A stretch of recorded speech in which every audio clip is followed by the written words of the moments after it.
Social Media Saturday. Welcome back. And today I am chatting with the one, the only Samantha Becker. Hey, Sam. Thanks so much for being here. It's an honor to be here. Thank you so much, Shelby, for inviting me. Absolutely. And Sam and I, we actually get to work together. I have the pleasure of working with Sam almost daily. She's helping us at the company where I'm at, ASU Learning Enterprise, with stratcoms and executive communications and brand storytelling and so many things. And she does them all super well. And yeah, just really looking forward to learning more about your story today and how you got to where you are. A little bit of a background on Sam. She is a really talented creative. She is a strategic communications and storytelling advisor, and she is owner and CEO of SAB Creative and Consulting, a storytelling agency for education. So let's jump right in. You've had an impressive journey working along the way with some companies like HarperCollins, and you were a leader in leadership for a while at ASU. Could you tell us some more about your journey, how you found yourself to be now where you are at owner of a creative agency, and how you developed your love for storytelling? Yes. Thank you so much again, Shelby. It's been quite a journey, and it actually started out at such an early age. I think probably between the ages of 5 and 6, I started writing poetry, and being able to express myself creatively, introduce characters into the world, a la Shel Silverstein, that style, was really exciting to me. So I was drawing, also was illustrating along with the poetry, and I was always surprising my family with these little books I had written and stapled together. Cut to a few years later, more in elementary school and junior high, I was working with my friends around the kitchen table at my house to create the Scoop magazine. So at 11 years old, I was the managing editor of a magazine, in my house that my friends were all a part of producing. So I think I just have always had an interest in telling a story and connecting to community, not just sharing something, but when you share it, actually like then having co-ownership with your community and audience. And so when I went to the University of Texas at Austin, and I ended up being an English major, lots of discussions in the media right now about the value of a humanities style degree. And I have to say it's incredibly valuable because majoring in English and then also minoring in sociology, it really opened up my world to a lot of different perspectives, being able to put, persuasive text together and analyze literature pretty critically. And then internships were so important to me. My very first internship, and I'm almost embarrassed to tell you this, but you know what? The journey is not always linear, but I'm excited. I was really excited for this internship. It was in publishing, Yeah. and but the only problem was that the days that they had available that they needed me to work were during a bio class that I had scheduled. It was one of those big mass, lecture hall classes with several hundred students.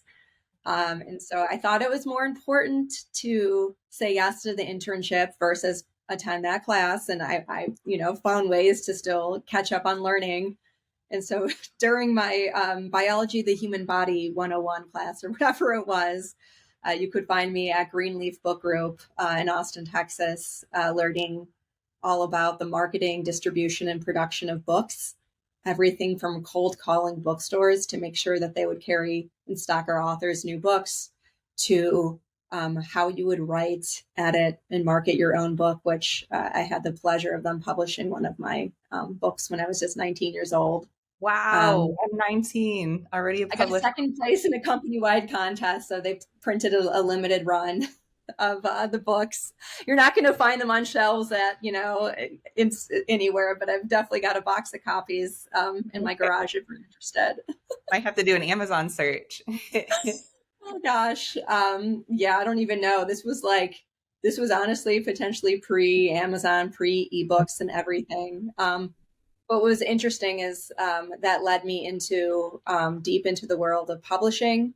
I knew I wanted to be more involved in the creative side, but it was also so important to understand the business side too.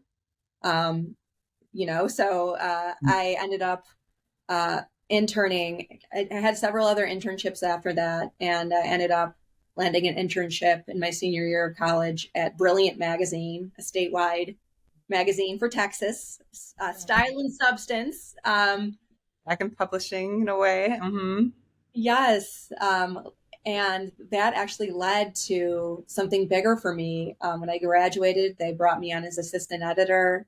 I was able to learn and grow a lot, and I was entrusted to be managing editor eventually.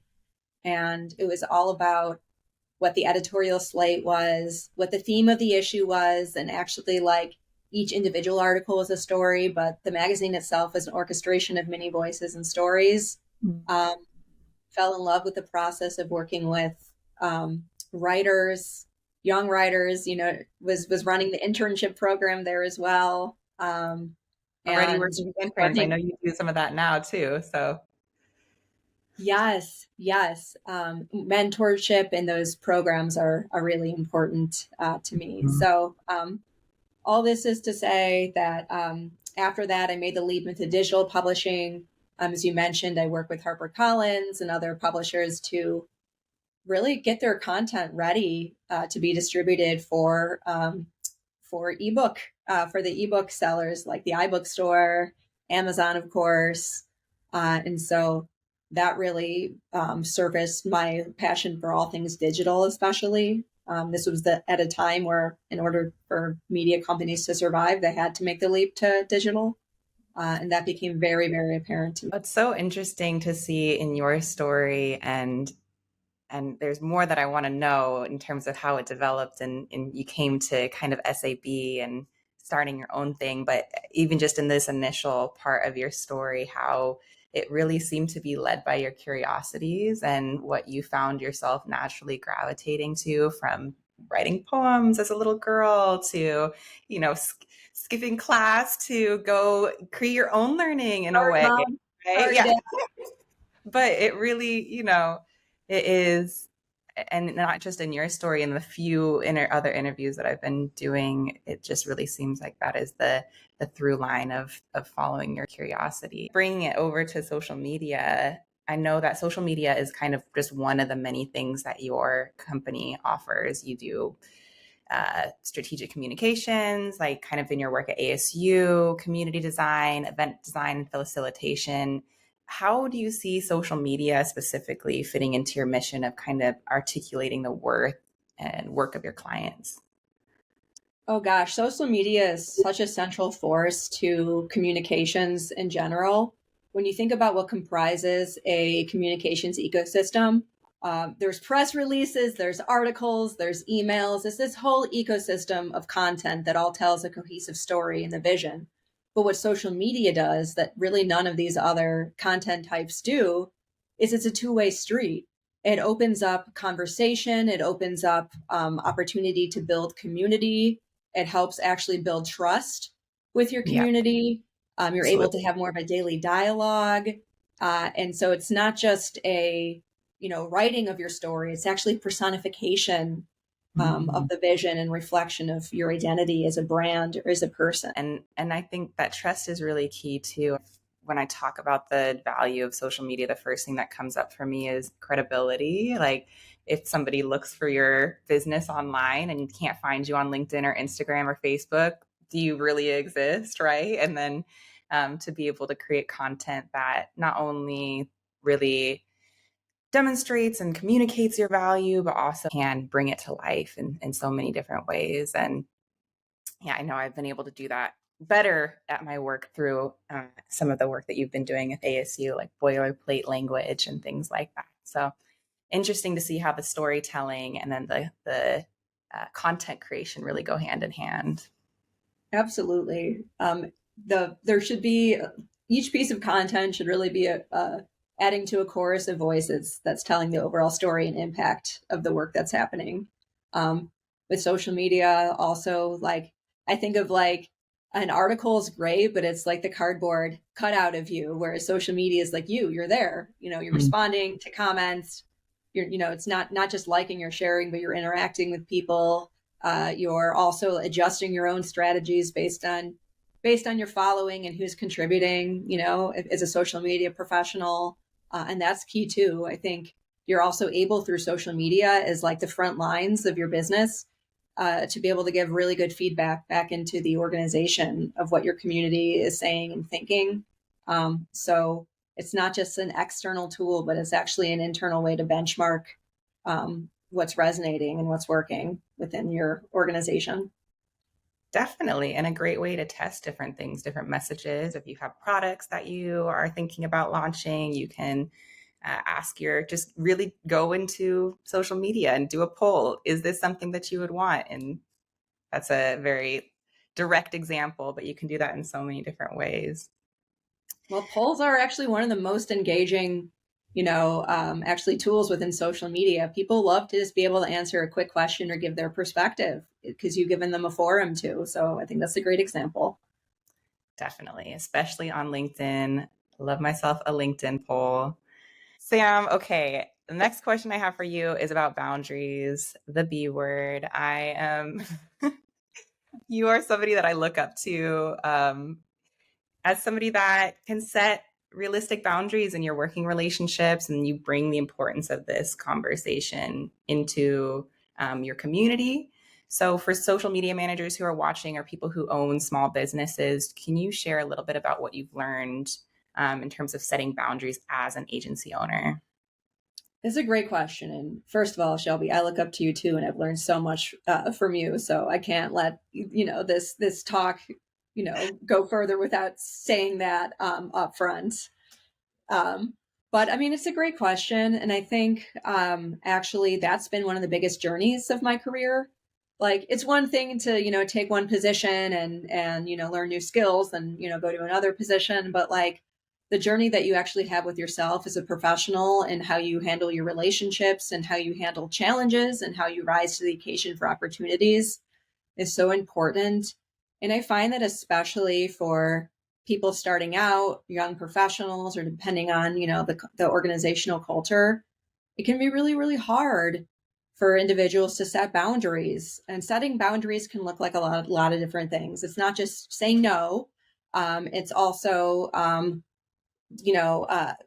letting people know, or putting, guardrails on your availability, blocking off your calendar, making sure that you have enough time for yourself. So I like to reframe that as not like an act of like blocking out others, but instead an act of making sure that you're investing in yourself and the time that you need. And I find oftentimes what happens when your boundaries are violated. Let's say you've blocked off your calendar, you have an event you're going to from 5 p.m. to 8 p.m. because you've earned it. Let's say you end up working through that event because that's what the project calls for. And you didn't want to communicate to the person that you had something scheduled. Like, this happens. I feel like this is something common, especially for me early on in my career. Definitely. Working in a When you're magazine, trying going to to some provide events. value and build yourself up and all the rest of that. Mm-hmm. Yes, there's so much talk about paying your dues, right? But Yes. like, what are you losing? What are you paying? And so what ends up happening is, you may be proud of how the project turned out, but you may not even realize at the time you end up harboring resentment, or you may end up feeling burnt out. And those two are really bad outcomes. So I think it's actually about caring for yourself and your relationship with the other person. And so I think the risk of not speaking up ends up, which is burnout and resentment, is so much greater than not speaking up. Absolutely. And I really like your reframe of boundaries not being about cutting another person or an organization out or pushing them away, but more inviting them in and really, in a way, teaching them how to work with you, how you are best, your best hours for working, maybe, or the best ways of communicating. Like, these are all things that, especially in working relationships, I ultimately would love to know those things about my coworkers or my clients, the people that I'm working with, but sometimes it can be just really hard to communicate. So Yeah, it's a journey, as you said. it's a journey, but even just like reframing, instead of saying like, yes, I'll do it right now, saying, that sounds great, I'll get to it with fresh eyes in the morning.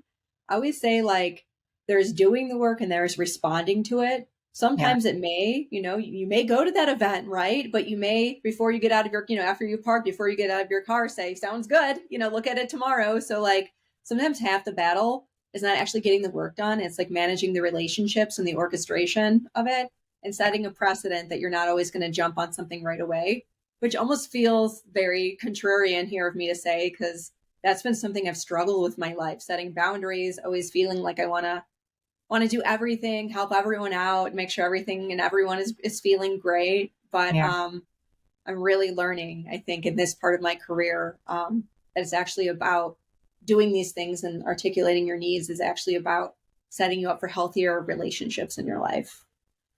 Yeah, and it extends far beyond work. I mean, I've noticed many times when I'm able to set better boundaries in my life, it translates into my working life and vice versa. And so, yeah, definitely a worthy pursuit, but not always easy. I really like that example you gave of, maybe I can't get to it right now, but I'll get to it in the morning. Or sometimes maybe if you know something about yourself, this is something I'm trying to practice. I know that I'm not a in the moment answerer. I need to, if I'm given a question, I need to take it and sit with it for a little bit and then come back with a thoughtful response. And so, kind of setting that boundary of like, that's a great question. I'm going to think about it and I'll come back right to you.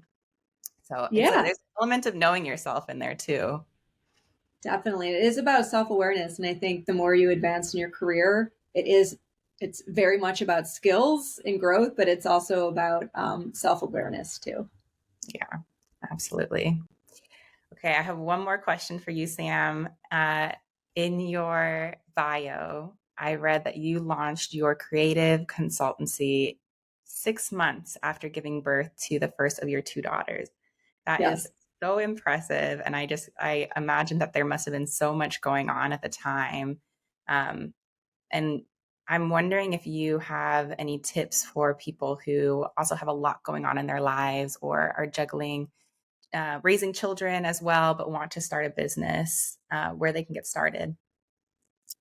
That's a great question. I think for me, starting the business is about actually taking more control of my flexibility. When you are leading something and you're, structuring an organization and projects, you generally are able to sort of, it needs to get done, and you can trust yourself and other people to get what they need to get done in a certain amount of time. So just the opportunity to like transcend the usual like expectations for what the workday would look like too. But also, I'll be real with you. I initially started this company out of in survival mode. I had come back from maternity leave, in the organization I'd been working for that had been around for 25 years, the New Media Consortium, um, was shutting its doors. It was in financial crisis, and it was quite a shock to the whole staff. But we all of us, that the organization no longer exists, and so, and this was in December, which is during the holidays. And so, I was like teetering back and forth of like running to the local mall, seeing like what seasonal work there is available, but also reaching out to people that I had really admired and enjoyed working with in my time at this organization. And it turned out several of the people I reached out to, I think it was a handful, maybe 10, we'll say, the ones that reached back, many of them wanted an opportunity to start working together. In fact, my friend Lev Gonik, CIO of ASU, which is how I got to ASU, he responded to my email within 5 minutes and said, "How soon can you start?" Um, and it was the belief from him and people like him, that really enabled me to say, "Hey, what if I want to work with all these amazing people?" And so SAV Creative and Consultancy was born. I did take a break from it after a couple years because the same wonderful human, Lev, made me a wonderful offer I couldn't refuse. Working with him and his team at Enterprise Technology and leading the creative and communications team, actually like setting up the team there. And so I did that for a few years. It was so wonderful getting to know, what it's like to work inside of a university. And then, just about a year and a half ago, it was just time for a change. And I was able to go back to SAB Creative and Consultancy with, kids a little older. At that point, I had 2 kids. And I was able to take all the lessons I had learned. And I think aside from more, hands-on